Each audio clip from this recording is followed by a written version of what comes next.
Next. The illegal smooth essay.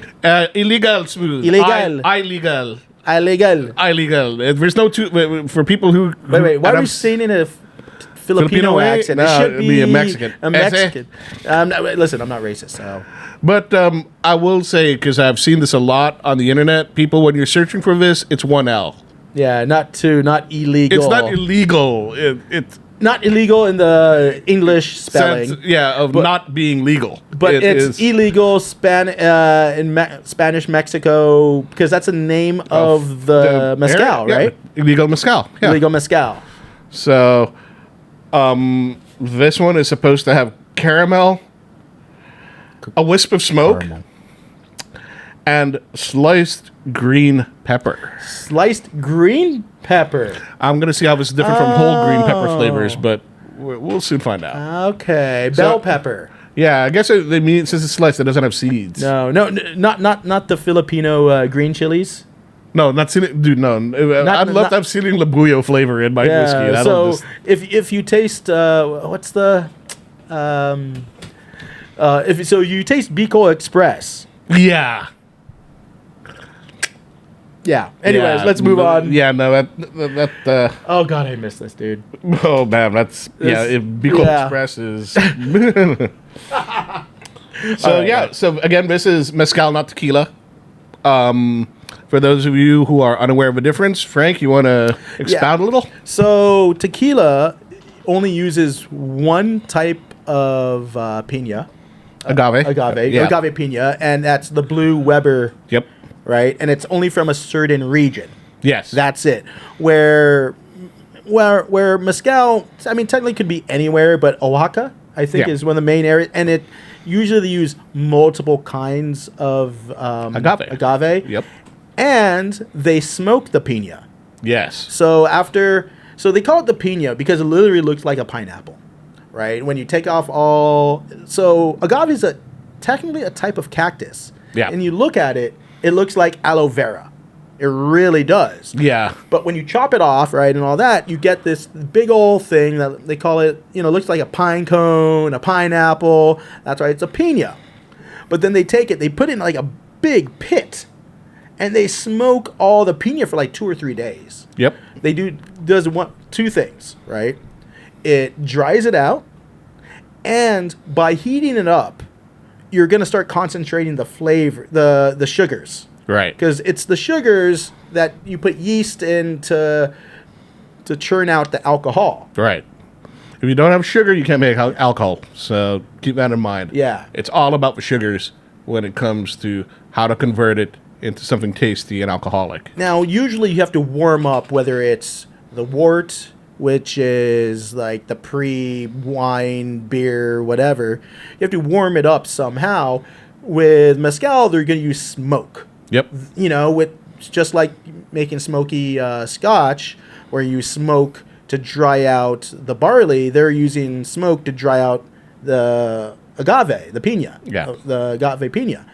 And then they turn it into a sugary wort kind of thing. Yeah, but then you have the liquid to make it into a sugary liquid with everything kind of mashed up in it. Exactly. And you have the yeast to make we'll do that another time. But let's taste this and see how this goes. Move forward. So, for those of you how should mezcal taste? Mezcal is usually smoky. Think tequila, add smoke, but a different kind of smoke. And, go from there. I think let's keep it simple. That's a great way to say it. So yeah, tequila with smoke, but not like barbecue smoke. Yeah.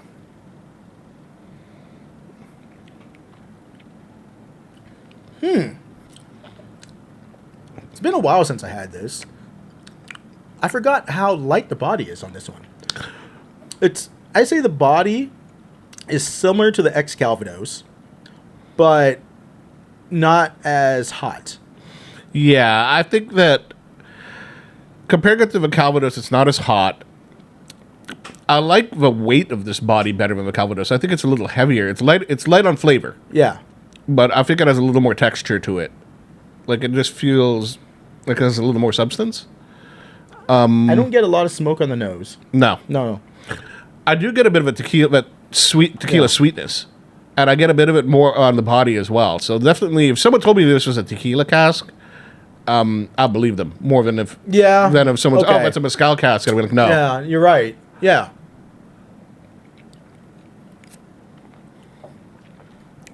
I mean, I would honestly say that I could have one or two glasses, but then I'd move on. Right? I mean, what kind of flavor profile? There's not a lot there. I mean, there's the pepper, there's wisps of the mezcal, but it's not a lot. It's not a terrible whiskey by any means, not at all. I mean, I wouldn't put ice with this. No. But it's not a lot to tell me. Maybe we have to water it down to 25%, but there's not a lot of flavor going on. Here's the thing I have with this one, and I'll invite you to taste it side by side with the Dewars 12. This is probably the only whiskey of a collection so far, and I'll venture to say because we've had the Portuguese of the 8-year-old collection, where I feel that it's just something got taken away. Because when I taste for 12 and then I taste this, I just feel like the 12 just has so much more to it. And we didn't mention this yet, but one of the other reasons it's great to compare these to the 12, they're like within 150 pesos in price of each other. Yeah. Don't think that because the 12 is 4 years older that it's significantly more expensive. It's not. So you could justify either bottle. Yeah. I mean, I would say this. Get it to try it. Experience it. Yeah. I mean, you're not... It's nothing wrong with it. There's nothing... If this was a blind tasting, I'd drink this down. I mean, listen, this is around a $20 bottle of whiskey, right? Mm-hmm. In Scotch terms, that's not a lot. That's on the lower end of the spectrum of Scotch in Scotch. Now, I'd buy it to experience it. I would buy it to let people try it, right? Because whiskey, I mean, this is a trope that's been repeated and repeated and repeated, but whiskey is there to be enjoyed. Yeah. To be shared. It's an experience. Everything we should do in life, it should be about experiences. Buying this is an experience. Now, is it something I'm going to go out and buy every time I need a new bottle? No. But is it something I would want to keep around the house? For sure. I mean, it's an interesting looking bottle. It's a good topic starter. And you could, maybe flex your muscles a bit when you have people try this out. Yeah. I think it's great to try out. It's great for discovery. I give Dewars a lot of credit for venturing out into that because it's real easy to say, hey, guys, why don't you go be experimental and try all this stuff out? But it's a lot harder to tell them. It's a lot harder for a whiskey producer to just be like, yeah, let's put our name on the line. Let's find some tequila casks. Yeah. How hard could that be? They must be selling them down the road. No. They have to commit, find some mezcal or tequila casks, bring them back to Dewars. And you're looking 3 to 6 months of investment. Yep. And then you're like, all right, do you not do anything with it afterwards? No, you have to put it out. Right. So I give them all the credit in the world for putting it out. Now, listen, I would go for the 12 all day long. I think the 12 is a delicious drop compared to the illegal, but the illegal is not terrible either. No, I wouldn't fault anyone for getting it. If someone told me, what do you think? I'd say try it yourself. And I think that for some people, they might prefer it. There's a lot of people that, if you want a subtle whiskey, especially if you're not very much into whiskey or you want to bring a newbie in, that's a great way to start, to get their palate just introduced to. Oh, this is nice and easy. Yeah. This is not for, if you're someone that says, I want a complicated whiskey, this is not it. No way. But is this a whiskey that you can enjoy? For sure. All right. So, we can move on.